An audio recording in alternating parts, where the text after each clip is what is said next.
Mama Bowen is in trouble. Ty's on the run, and O'Reilly, she probably has a gun. Congratulations to the cast and crew of Cloak and Dagger for Season 2. It's time to shed some light and darkness on the Cloak and Dagger After Show on AfterBuzz TV. You're tuned in to AfterBuzz TV, the ESPN of TV talk. Now, let the buzz begin. Ooh. All right, Olivia. Yeah. Big party here. I was like, wow, what's happening here? Making my shirt fall off. Yeah. You know how we do here. Thursdays. It is Thursday, so. Yes, this is Olivia Holt, you guys, if you don't know. Yes. On the new Cloak and Dagger soundtrack, which is available now. The girl is talented. Guys, thank you so much for tuning in to the after show for Cloak and Dagger. I'm your host, Oliver Drennan, or Ollie. To my left, I have... Hey guys, what's up? I'm Karla Beltran. And what's up, guys? It's Drew Jones. What's up? I'm Steph Sabraw. And we have a very special guest joining us this week. Yes, Who do we have here on the couch? Hi guys. Hi. How you going? I'm enjoying my Britney mic. Yes. Oh my gosh. Very. You I did it again. You look so fabulous, Emma. Thank you so much for joining us. Guys. Well, I have a quick, before we get into it, because there's lots to talk about, I have a quick little icebreaker that we do every Okay. week. So, okay. I'll probably ruin it. No. Okay. Don't you mean backbreaker tonight? Oh gosh. All right. Saucy. Anthony. So everyone, this is my question for you guys. What was the most exciting thing to come out of San Diego Comic-Con this week for you guys, personally? Okay, for me, it was definitely the Aquaman trailer. I Jason a Momoa. meltdown. I was like, hello, Aquaman. I was right there with you. So that spiritually, for me, it was that Joe Pekaski said he watches our after show and he hugs Steph and I, and it was a moment. And, you know, I knew that was going to be I called my dad. Well, because he like wrote Heroes, and that was me and my dad's like, that's our jam. And so I was like, Dad, guess what? And he was like, my dad was like, you're really cool. And so, thank you, Joe. That is so Yes, amazing. definite highlight was that. So awesome. Season 2 being announced. Yes. Even better. And getting everyone that we interviewed was so nice, and all those interviews are up now, so check it out. Yes. Yeah, we did one with you. Oh, yeah. I guess we did. I have a crazy highlight. Oh, well, Colin. tell us, I'm just please. gonna interrupt and be like, No. I want to tell you. Now, give it to us. I met my personal hero, and I fangirled all over him.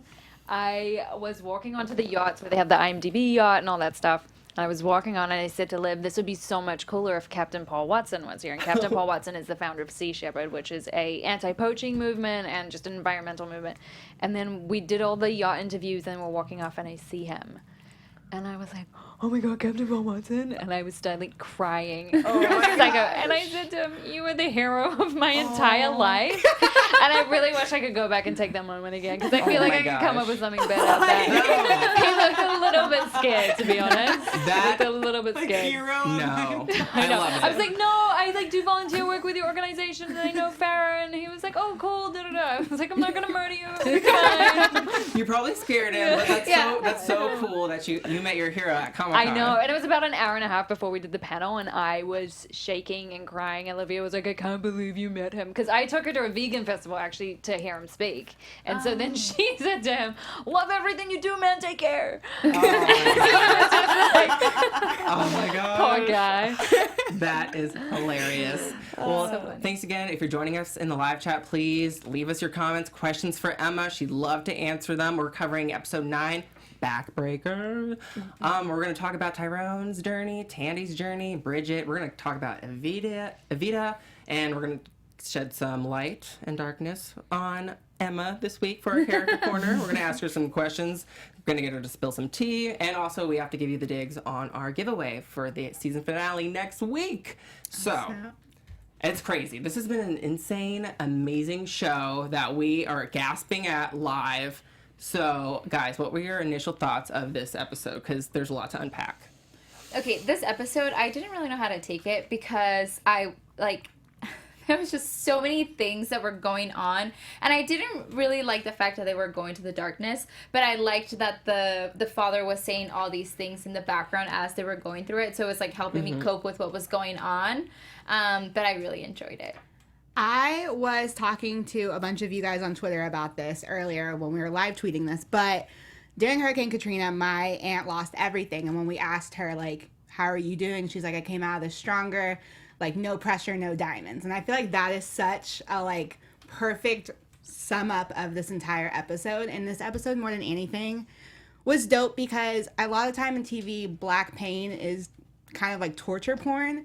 And I feel like Cloak and Dagger does such a great job of, like, humanizing black pain. And this episode was just, I cried. Yeah. We watched it together, and I was like, were Steph's like, flipping. you good? And I was like, yeah, man, it's fine.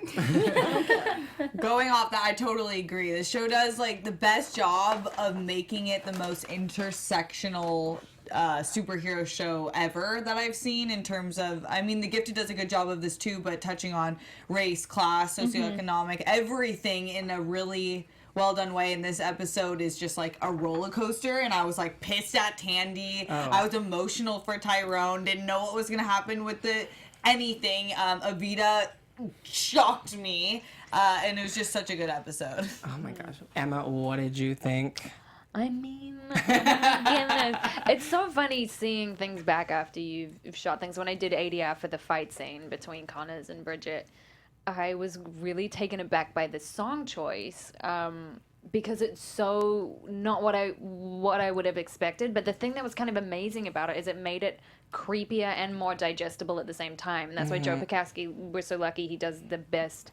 He has the best music choices, and it adds such interesting elements. So it's always so weird looking back after.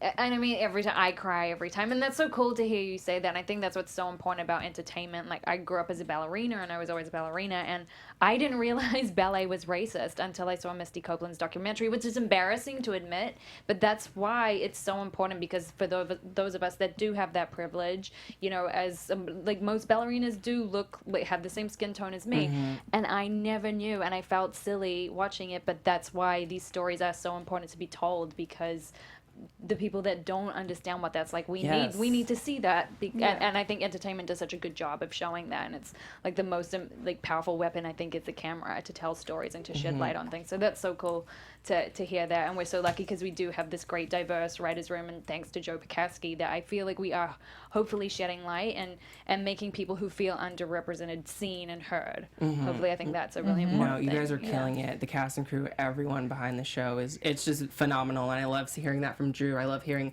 things from Steph and Karla and just everyone. Allie, absolutely. And it's just very inspiring, and I'm so happy to be covering this. Run them that Emmy. Listen, I'm starting the campaign now. I got y'all. I'm just Also, gonna on a production protest. level, though, I do want to comment, just like the cuts of this episode in particular, the edits were amazing. Insane. And like the narration going on in the background, like perfectly aligning with what was happening, was so well done. Yeah, and before we move on, before we started the show, it's so nice to hear from Joe that he is so cognitive of the writers, and he's like, he's very...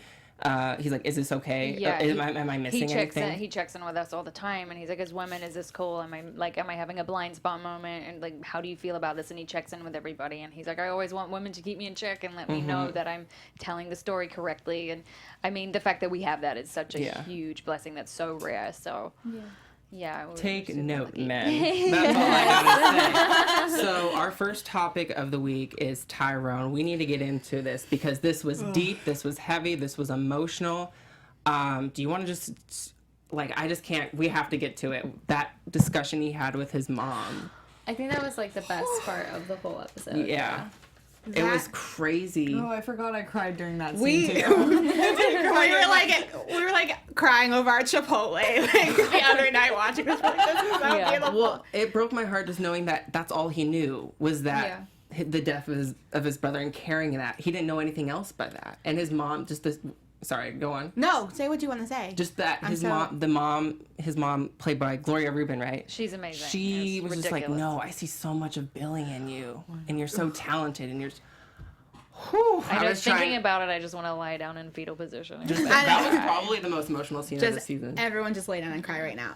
He said something that I feel like that whole entire conversation, one, is something I feel like every Black family has ever had to have, ever. Like, I literally can think of my parents and I having this conversation. But he said, even if I do everything perfectly, they'll still come after me, so why be perfect? And I thought that was so powerful because it was like he's almost taking off the cloak of oppression and being like, I'm not going to let the weight of the world sit on my shoulders. I'm going to continue to do something because... like, they could take me out anyway. Like, it doesn't matter if I do every single thing right. Like, they could take me. So why let that, like, be what rests on my shoulders? And you can't let that rest on your shoulders. And I was just a sobbing mess. It kind of flowed into the whole vigilante idea of what we know of Cloak and Dagger from the comics, that he's, like, saying, why don't we do something about it? Because it's a lose-lose for us anyways. Yeah. So I love that introduction of like, we're seeing what's going to happen. Absolutely. Yeah. Karla, what did you think? Because I saw you cry. No. Yes, I did tear up. I think it's like, I think for a lot of us, like, I'm Mexican, so I've never experienced anything like this before, but I have had friends that have gone through stuff like this and that talk about it, and it's so hard to, like, to hear that after what happened and I don't know if it's bad, but Nia Wilson, like, it's just it really absolutely kicked in. Well, what? Oh my gosh, you guys! No, say it. Say her name for sure. It really kicked in. Totally. And it's like the fact that this is still going on. It's like, it's not right, you know. Yeah. And and the fact that parents have to have these conversations.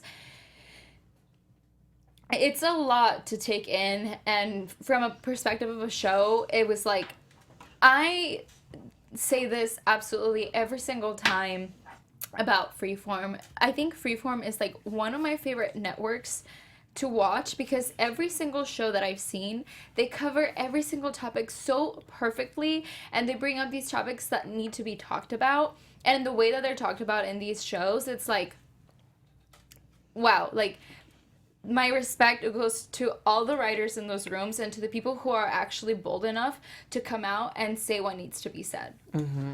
Yeah, it's crazy. I mean, when you talk about Nia Wilson and you see them peacefully arresting her murderer, and then you look at Antoine Rose, and you see this little 17-year-old kid running away with his back to the cops and gets murdered.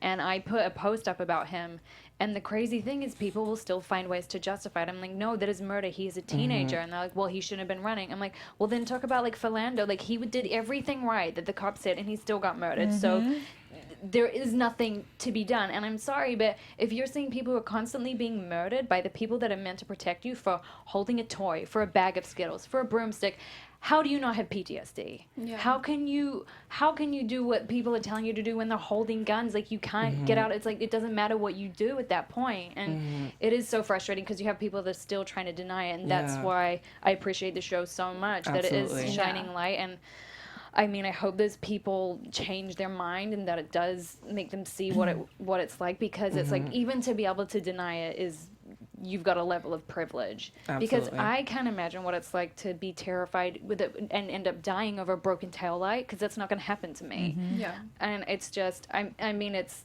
you know, I don't come from a country, even where I come from, our cops don't even have guns.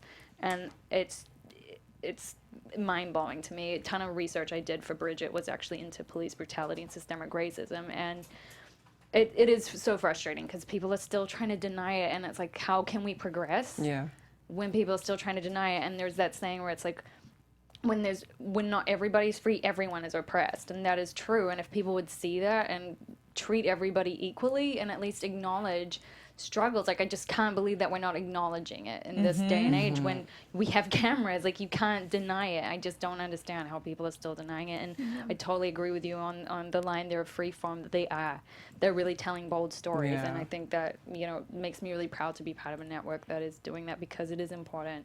And hopefully it opens some eyes. And your portrayal as Detective O'Reilly, you do the position of what we hope our cops and detectives would be taking, Yeah. is actually listening to people and understanding their stories and not thinking that they're automatically the criminal. Right. Yeah. And clearly that's like a viewpoint that you align with. Well, yeah, and a lot of people too with the storyline with Tandy and the sexual assault. I did get a lot of people tweeting angrily at me, being like, "You didn't get her justice," and I was like, "Yeah, obviously we all really wanted justice for Tandy, but that's the reality actually of what happens, unfortunately."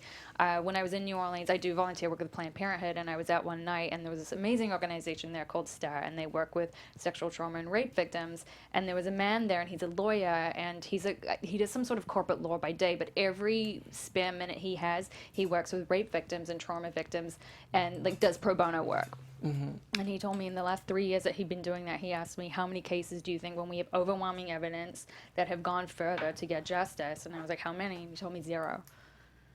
So unfortunately, that is the reality. And I think that it was important that we did portray that. Yeah. Because there's so much victim blaming within rape culture. It's, Gosh. It's insane because out of every crime, rape has the lowest percentage of false accusations. It's less than 2% or something. And every other crime is 8% or higher. Yeah, and no one questions anyone else, but So- only in that. Preach. I agree. It's disgusting. You mentioned PTSD, and I thought it was really interesting to see how PTSD affected the entire family, like Tyrone, his mom, his dad.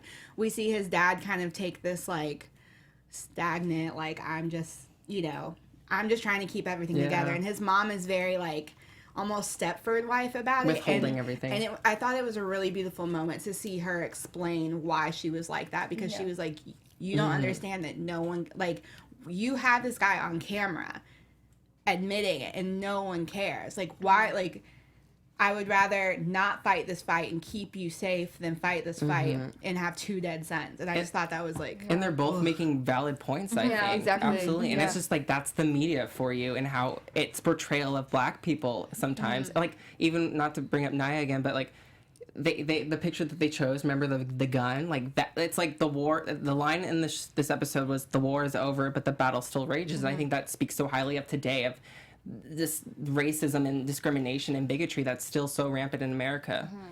There's a great documentary series, and I can't remember exactly the name of it, but Jay-Z produced it. It's about Khalif Browder, and that's such a great intimate look at the ripple effect as well of when these teenagers are murdered and how that is affecting their classmates, their family. That's an amazing documentary series. And I noticed that in that scene with Aubrey and Gloria, with just the way she's talking, you see it's affected her whole physicality and just everything, this horrible thing that she's gone through, and it is something that you'll never let go, that's going to affect you for your entire life. And yeah, it's heavy but important stuff, because it is happening a lot. Another subject in the episode was about Tyrone and Father Delgado, who we haven't seen in a while, and he was talking to Tyrone about how, he's living his life by or he defines his life of what happened in his past. And we come to find out that Delgado has a past too, because when Tyrone sees the fears, it's kind of makes sense as why he went to his faith. Yeah. Because what I got from the episode is that he was drunk driving and he hit a little child. Yeah. And what were your thoughts on that episode? Or that moment? In the comics, Delgado kind of sucks. Yeah. So I was nervous seeing how they were going to portray him, because I really like what they've done with him on this show. And I was like, I really hope he doesn't turn into a creep, because I really like him. So I was feeling creep vibes. So if they're like going to because like we've said before, what's fun about Cloak and Dagger is there isn't a lot to go off of, so you can kind of have more freedom with it. So I'm hoping like that his creep vibes or whatever are a thing of the past, and we're getting him like he seems like a good guy. I mean, do you remember the scene where he's in I was going to say dairy, you guys don't say dairy in America. The liquor store, yeah. And He was he's going to buy liquor, bread, and then he buys liquor. Yeah. Right? Yeah, so we don't... That's what I'm saying. I would like to think things are happening with each character. Each character's taking a pivot, and I am not sure about him at all. Wait, I had a question. So he hit somebody? I thought that was like his daughter that flew out of the window from the car because That's he how crashed sweet it. you are. I love it. It's open to interpretation it for was now. I don't know. I feel like that's why he turned to faith, because he thought that defined him, so he went to his faith. He became, Catholicism. I don't know. That's what I'm predicting. Can I just say, when he had Tyrone holding the books, that had me triggered because I went to Catholic school. Oh, I'm so sorry. And we had, like, I don't know how half the things that happen at Catholic school are legal, but we had weird punishments like that. And I was like, and I always got in trouble, so I was always like, ugh, fine. Assume the position. That's so creepy. Yeah, Why are that's you so making weird. children do that? We Stop. had to kneel in like rice, like Okay. not cooked rice, so it's like hard, and like you have to kneel and like do the That's Hail like I Mary. don't believe in At physical. Catholics, is that the religion where they Yeah. hit themselves and stuff? We had nuns. We got hit with Oh my. My God. I'm I'm sorry. from the South, you know. Like, Yeah, I'm from I think it's on track to be the most atheist nation in the world. I don't really know anything about You're that like, stuff. Ugh. Well, before we move on, we have to talk about Evita real quick. yes, Okay? Black Girl Magic. Because she has something up her sleeve. I don't know if Auntie protecting her or something, but before we go into Tandy, shows her face. And she's, we've come to find out she's stealing people's hopes. She touches Evita, and Evita, first of all, she's like a doctor in her hopes. That's what she Yes, wants. I Okay? There was no man. No, I was like, no let's man. go. Not head turn. She said, Tyrone who? She's like the highest no. paid doctor at that hospital. She about that coin. She said no. So she swung her out of her hopes, and that I was amazing. shook when I saw that. I was like, oh. And Karla- Even though I knew it was coming, when I saw it, I still. Carla predicted it first. She was like, "Why didn't Ty see her fears?" Right. Yeah. Back in a couple episodes ago. So that was really cool. See, guys, I told you. Well, for listeners who don't know, I'm Jamaican, overly proudly Jamaican, and we have a lot of like voodoo culture in Jamaica, and so a lot of Jamaicans believe, and a lot of West Indies people believe, that the more conscious you are of the spiritual world, the more in control. One, the more you can invite in, but two, the more you can control it, and the more you can like call it off. So it doesn't really surprise me that she was able to be like, no, because she's grown up in that culture where she's Auntie Clarice has got her. she's very self-aware of it. So I think like that. I thought that was a cool little play on like. I do, on the topic of this, have to talk about how this was the moment where I get where Tandy took it from the hopes from the guy that she was con artisting because he was a weirdo anyways. Yeah. But from her trying to take it from Evita and Mina was no. just crazy. Yeah. Like she was tweaking out. Oh my gosh. Yeah. But it showed, like, Drew had a really good tweet today. She's been live tweeting this. I need to do that. About, like, her addiction problems and how they're they're showing it through now this hopes thing, and she's binging. Yeah. Well, and also, like, I mean, the last episode, she's just everything that she's basically been living for the last 8 years was completely turned on its head. And she's a teenager. You know, teenagers have a hard time. It's a lot of the time you're dealing with the first time of feeling those emotions. Yeah. And then to find out the hero of your life was abusing your mom, and that was all reversed. You know, she saw the mom as not having anything together and more of the villain, and then she's like, oh, all your drug addiction, everything has come from the fact that you were in an abusive relationship. Like, I mean, Everything makes sense now. Yeah. And going on to Tandy, she was kind of addicted to stealing people's hopes, and she was kind of abusing people. Like, why would you steal someone's dreams and their hopes and use it to your benefit? She was like high off of it. It was insane to see. probably So I was because not. her dream was stolen. Yeah. That's very true. But I was not Team Tandy. She went after Mina. But you know what? This is another moment where I'm like, y'all need a damn Emmy, because the fact that you guys took addiction and you made it on a level that was tangible and understandable to someone who's never experienced addiction or never known anyone who like has experienced addiction was crazy, because all the things she was doing were signs of an addict. Like she's hurting the ones she loves. She's pushing away good opportunities. She instantly feels regret afterwards. Like she's Does whatever it takes. does whatever The it takes. narration going on in the background was doing exactly that. And it is really interesting, especially during this time, everything going on to showcase addiction like that. Yeah. But it was equally interesting, the Tandy and Tyrone, the opposites of them, how they both technically got what they wanted from episode 1. Like, this is what they were looking for, and it's not what's going to fulfill them. Yeah.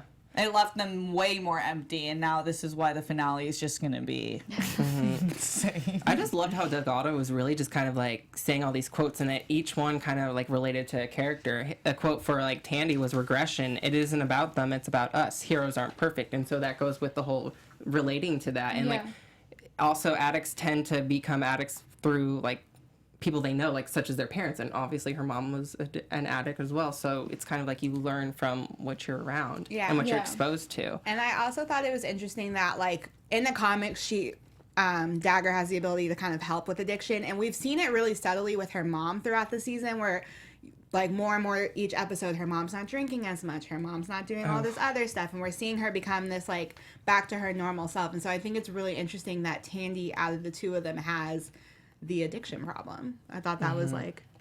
I love that Nas in the chat keeps saying that it's different from the comics, and I love the changes that this show has made from the comics. I think are really deliberate and important and beneficial for this for the show. Well, because and then sorry. Go ahead. It doesn't like typecast any of our characters as well. Well, because originally the comic was made during the 80s or like earlier when the whole drug they war. were when they were slipping drugs in the urban communities, and Cloak and Dagger was kind of like a retaliation of that, being like urban cities will overcome this. And so I love that they've taken Cloak and Dagger, who are such a fundamental like take on, you know, Black culture and women, and they've kind of spun it to where it meets today and it's still relevant and it still applies. Absolutely. But we come to find out that in this episode, Tandy's journey ends with her mom with the water jug assassin. What did we keep calling it? Ponytail witch. Yeah. Oh my Bad gosh! witch. First of all, she should have took her out at the police station when she saw her. She was like lugging the things outside when she go to pick up Liam. I was like, girl, that was your moment to take her out. Tweaking though. That's So true. she was trying Talking about Liam, can we just state the fact that I'm so happy he stole all of her money? I think that was like the second highlight of like the show for me, because I've always been like a huge like Tandy supporter. I'm like, yes, Tandy, yes, Dagger. And today, like, I was so confused. You guys saw me. I was like, what is she doing? Like, why is she stealing people's hopes? Like, and of course, the people that she was going for was also like, it wasn't cool because that we like all of these people. But I really liked the fact that the guy kind of like got back to her like, hey, you know what? Like, you left me in jail for far much longer than I needed to be, and then now I'm gonna take what you pretty much kind of like owe me. I think, And I was very I feel satisfied like he with that. needed to get a little bit back. Yeah. It also humbled her I mean, too. she Yeah. did steal his hopes. He's been in jail this entire And he time. looked so sad Yeah. at the end of, and he's the nicest person ever. I love Carl. He's a wonderful human, and I was so sad that look he gave. I was like, It was- it's not okay. It was too much, and the fact that his hope was still to marry her, I was like, bro, get out of there. do you not? She's not into you. Oh, She's just not that into you. he's sprung. He's sprung. But without that happening, without that robbing of Tandy, she wouldn't have gone back to her mom's and Exactly. like hopefully Everything saves her mom. happens for a reason. But before, okay, we got to move on to you now because we're running short on time. Okay. But also, real quick, Mina's in trouble. She sees the valve break, and so The good sis Mina. I'm afraid for Mina. And also, Mina's like kind of in a bad mood lately because her hopes have. So I'm just like, no. She looked pissed, when she was walking She through that squished forest. me. I was like, I forgot about that. Oh. Ooh, Her dreams were so delightful. that was sad. I know. so it was like a Reformation ad. It was beautiful. She didn't deserve that. But quick thing before we get in, Yes. if you guys are listening on iTunes podcast, make sure to rate us 5 stars and then also leave a comment. And then YouTube, make sure you like this video and leave a comment as well, because we love to see that. Yes, and we'll give you shout outs if you let us know. So, Emma, we have to talk about Brigid O'Reilly now. Goodness You have gracious. kind of like a short little arc in this episode, but but it was strong and it's, AF. Yes. and it's setting up. It was also disturbing, but it's setting was up so for your disturbing. future, absolutely. So, I was watching the Nerdist After Show, with, and Joe was on it, and he mentioned how Ty was framed. So, in a previous episode, for anyone that isn't aware of this, when Tyrone was jumping away and running away from Connors, he touched a pole. And that was the pole that you grabbed in the beginning of the episode that was bloody. And I didn't know that. I had to watch the show. So shout out to Nerdist and their after show and Joe for letting us know that tea. It also had like brains on it. It was rough. Why were you touching that? It wasn't even just blood. It was like there were chunks of stuff on it. Fuchs deserved better. Oh, poor Fuchs. That was your man. They And put him in the fridge, like what the bologna and the condiments. it was that ponytail assassin. She needs to be stopped. But you're kind of starting to go on this downward spiral after that. And Delgado's quote for you was the birth of a villain. And it goes straight to you at the bar. And you're drinking. Yeah, I'm sure it was an accident. I mean, everything obviously just happens like accidentally on the show. Nothing means anything deeper. I was definitely team. I was team O'Reilly when she went after Connors, though. Only got one damn hitting though. I know. Listen. Ivan Soto from the chat on that topic, the fight scene, he was asking how it was like to film that scene. It was rough. I had whiplash actually from getting punched because when you get punched, you throw your head back. And, it takes hours and hours of filming it. And, stuff happens, so sometimes someone will accidentally miss and actually kick you, but then generally that actually looks better on screen, but, when it's real, it looks better. But yeah, fight scenes can be, they're a lot of work, but I think they always look better when they're rougher to do. But the first time when they showed me the blocking, I was very emotional watching a woman just have the crap beat out of her. It was. That was disturbing, and no one was there to help. There were people there, but no one was doing anything. But he's powerful, Connors. He pulls rank, and I think that was a realistic thing to show. Yeah. Well, that's kind of around the time when when Tyrone's mom was saying this man was like.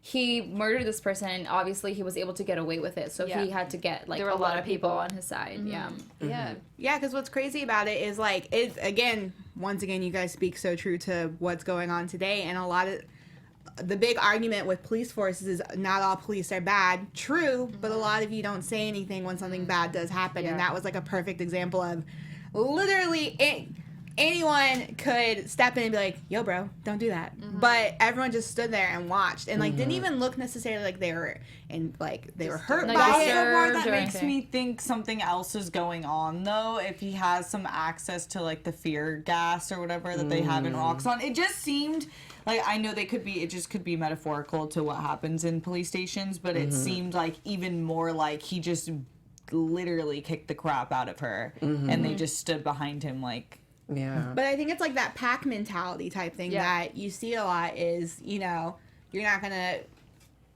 put out one of your own, especially when that own is so high up in the rankings. It's scary. And even when you look at the statistics of domestic violence, I think within an occupation, people within the police force, they have the highest, statistics of domestic violence within any different occupation, so it's not necessarily something that's too foreign to some officers. I'm gonna get ridiculous for saying that, but I mean, I remember when I was 14, me and my brother were going for a jog, and they thought we were stealing car parts. And I was tiny. I was maybe 80 pounds, and they roughed me around, and I was like, why? I mean, in New Zealand they don't have guns or anything, but still, I'm like, why are you roughhousing me? I'm a kid, but it was totally normal. I mean, my mom went absolutely ballistic, and the whole force showed at my house to apologize and wrote me a formal apology, and I asked for gift vouchers. I didn't get them, but those hurt to try. On this apology letter, I want to go shopping. Candy. That's why we sue people in America. Yeah. But what really worried me more than anything about your entire storyline is the call you hear at the end, because I know you can't tell us, but I'm pretty sure, girl, you're done for. I think Mayhem is obviously coming. Y'all said it season 2. I think Mayhem is coming next episode because I don't know. I feel like they're forming a lot. Yeah, because I was like, where's she going? What's happening? It's a setup. Because he said, I'm not done with you.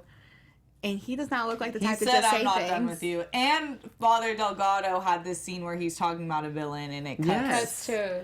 cuts to tell you. No, that was the real police call, calling everyone to Ty's address and blaming Ty. Okay. But Yeah. she knows Ty's address. She's been to. Gotcha. So she knows Okay. that That makes she's me heading feel there. better. I still feel like it's coming. Yeah. Well, I'm gonna say what I was going to say for predictions. Okay. I love it. Well, we have to wrap up very soon. We only have like 5 minutes. But That we went have by really quickly. I You guys know. are we fun. need more time. But we have a very special, quick little character corner on you. Oh no! Do I have to- So we have some fan art, right? Yeah, Kaylee? real Yes. quick, we have a drawing of Mayhem Yes. from Stevenson's Drawings on Oh. Twitter. If you guys remember, he did the really dope drawing of us as Yes. Cloak and Dagger, and so he did one of you. It's beautiful. It's so We love dope. it so much. We love it. It looks good. You showed me that before. That's the one you showed Yeah. me before. Yes. Yeah, it's so cool. I want it. I want it. We're gonna Print send it out. to you. He's gonna It's hook you so up. rad. No worries. All right. So, do we have time for quick little questions? Yeah. Yes. Real quick though, shout out to the Stan Lee plug. Yes. I was so because The pop art. yeah, because in the Marvel movies, obviously he always makes his appearances. I love that you guys kind of honored that this season with the little pop art. That was dope. So, who wants to go first with a quick little question for Emma? I have a really fun question to ask Okay. you. If you could describe your character in one hashtag, what would it be? Oh, hashtag. Sorry, not sorry. No. Oh my God. I think that's right. That's just I what think came it's into right. my- Is That is that okay? perfect. I love Yeah. Detective O'Reilly's not sorry. It's just not sorry. She's not so that's gonna like be. She's perfect. the Yeah. baddest. Okay. Not next season. So like we've said like a million times, there's not a lot to go off of with these characters. So you guys kind of get to have the opportunity for it to develop. It's been a lot of hinting that she's gonna possibly be a villain, but where would you like to see her character develop, or what would you like to see her do next season? Because you don't know anything, right, of season 2 yet. Maybe I do. Oh well. What would you like? Yeah, Well, exactly. what What I'll would you like? say is Joe has talked to me about a story idea, which is really rad, and it's based on something in reality that happens to a lot of women and girls that isn't getting enough attention. And so hopefully we're going to be able to tackle that and shed some light on that issue. I already want to watch season 2. Yeah. Same. So hyped. That's hitting my feminist vibes really Yeah. hard right now. Yeah, you'll be mind blowing. Quick fun question. Do you have a favorite behind the scenes moment that happened during filming season 1? I'm just trying to think if I can say it. Oh, you Because don't? they cut it out. There's a scene where I hit someone with a vase, and it's made of sugar glass, and I picked it up and went to go hit him, but the handle came off first, so this vase just flew across the set and hit a wall, and it was hysterical. Okay, so real quick, this isn't really it's Cloak and Dagger related, but fans love you, especially for your work in Power Rangers. So how was training and prepping and getting inspired for this role different than your past work in Power Rangers? People love you. Yeah, Power Rangers was so long ago. I was a kid essentially. The preparation for that was very different because it was very fantastical in a sense where the show is more grounded and it's about real issues. So for this, like I said before, I did do a lot of work into the New York Police Department and their systemic racism and police brutality and specific cases of that in New York. Because the first time we see her, that's her first case is with Tandy from New York to New Orleans. So the research I did in that was more grounded. It was like Power Rangers, it's like there's dinosaurs. It's a different situation, Yeah. Everyone in the chat does love They you for love that. you for that. Yeah. They cannot, Every week. Yellow Power Ranger. Tell Emma that she's the best Yellow Ranger in Oh my Ranger God. history. We know we had to ask you a question about Power Rangers. I know, I feel I'm like I sorry. didn't answer anything cool though. No, it's Sorry. okay. No, it was so good. We wish we could talk to you more. We can talk to you after the show real quick. Okay. We're going to have to wrap up soon. But before we go, we have to talk about quick little predictions and also our giveaway. So, guys, if you want to get this giveaway... Oh, predictions? That gave me fright. Give me a fright. Parent trap. Here we go. Okay, so before we get to predictions, if you want to win this autographed by Emma and Allie comic book of the miniseries 1-4 for Cloak and Dagger, all you have to do is leave us a 5-star rating on Apple iTunes or in the comics section of YouTube. If you're using Android, it's totally okay. Leave us a 5-star review. We're going to be drawing out of a live hat or maybe go cloak next season for the next week for the season finale, and send us the winner will have to send us their mailing address, and we will send this to you. Oh yeah, and shout out to Freeform. They did give us some cute little goodies from the activation, Cloak and Dagger activation at Comic-Con. Oh, yeah. So they gave me a bunch of them. So I'll tell you what, if you live tweet with me next week for the season finale, if you send me some really dope tweets, I will pick a couple of you to send those goodies to. We got pins and badges and all of that, and they're really cool. So live tweet with me, okay, Drew J. And I will pick some of you to send them to. And they're San Diego Comic-Con exclusive. Yeah. Yes. But you can't get them anywhere else. You can't. No. So, Anthony, do we have time for quick predictions? Okay, here we go. Predictions. Who wants to go first? Your AfterBuzz TV prediction. Okay, I have a prediction. Spill it. Go for it.